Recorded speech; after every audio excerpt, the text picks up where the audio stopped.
Hey there guys, my name is Marcus, and in this video I'm going to show you how we can solve the issue with the Sony XM5 they are not charging and how we can solve this. So what you can try to do, and this possibly can work, is that first try to use different cable. So don't use the standard one that you have, choose this different one, or change the adapter, or even clean it with a brush or something, because there is like really easy way how dirt can get there. So this is the first thing that you can try. The second thing that you can try to do, and maybe this is going to work out, so we're going to do a factory reset. Have them back in a case. Then from the back, you're going to have this button. So next to the charging. And you just want to hold it and press it and hold it. And it's going to take about 15 to 20 seconds. So when you're going to press it and hold it, first there is going to be a blue light.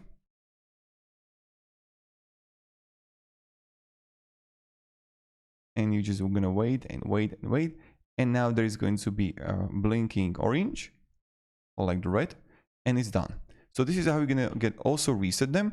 So let me know in the comments if at least this thing helped you. So have a great day and goodbye.